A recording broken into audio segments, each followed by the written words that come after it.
In the high-stakes world of boxing, few figures stand as vocal as Bob Arum, the legendary chairman of Top Rank Promotions. Arum has been at the helm for decades, building boxing stars and shaping marquee fights that define the sport. But now, Arum is facing a different kind of challenge, one that's as much about power as it is about boxing.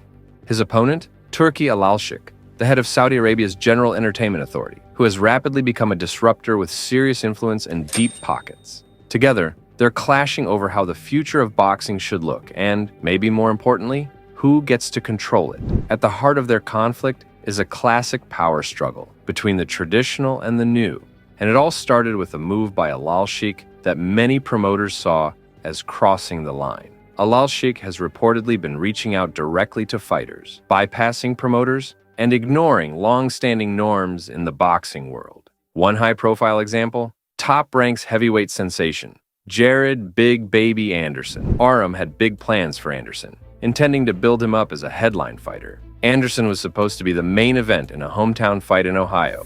This summer, right, we're making arrangements for you to be the main event in Toledo, Ohio. Yes, sir! Yes, sir! An opportunity to win fans on home turf. But Alalshikh had other ideas. He managed to convince Anderson to join a high-profile Riyadh season event in Los Angeles instead, disrupting Top Rank's plans, and the outcome was rough.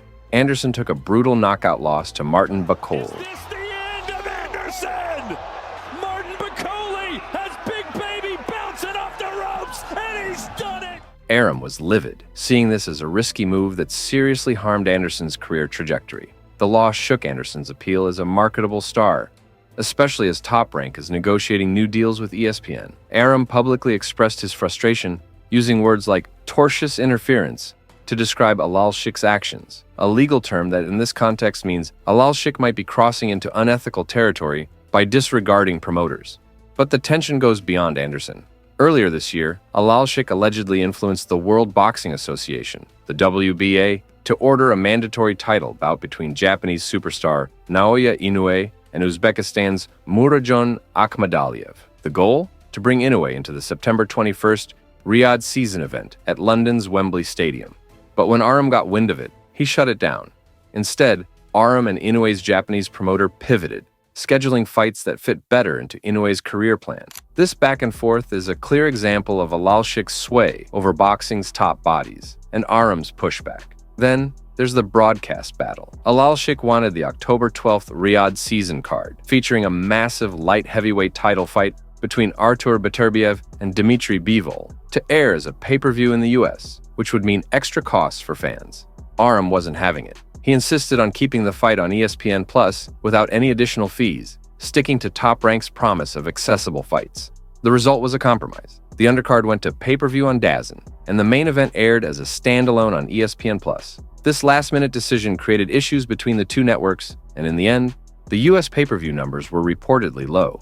For Arum, this was yet another frustrating example of Alalshikh's forceful approach, and Alalshikh's ambitions don't stop there. This past June, he announced plans for an ambitious Saudi-backed boxing league designed to unify fighters from all major promoters onto one platform. It's a revolutionary concept, one that could fundamentally change the sport's structure. But Top Rank was quick to dismiss it. Arum and his team see the league as unrealistic, calling it a pipe dream. They're not willing to enter a venture that could dilute their brand's power or leverage in negotiations. Top Rank's message is clear.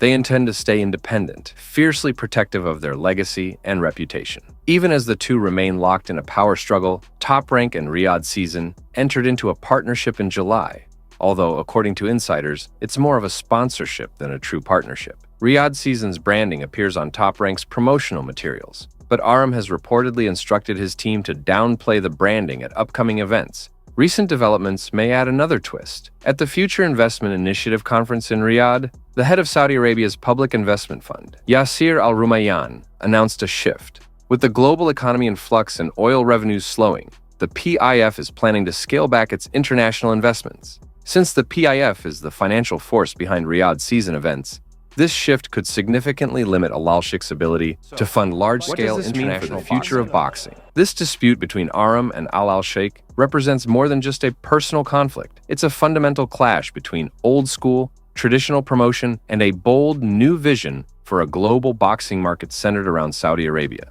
Alalshikh has the resources and drive to change the game. But will Arum and other promoters yield, or will they fight to protect the sport's traditional structure and their own roles within it? One thing is clear. The outcome of this power struggle could be huge. If Alalshikh succeeds, it could usher in an era where fighters and events are controlled by global forces like Saudi Arabia's GEA, potentially sidelining traditional promoters. But if Arum and Top Rank hold their ground, it could preserve the status quo, keeping the power and control with the sport's original gatekeepers. As boxing fans waits to see how this story unfolds, one thing is certain. Both men are playing to win.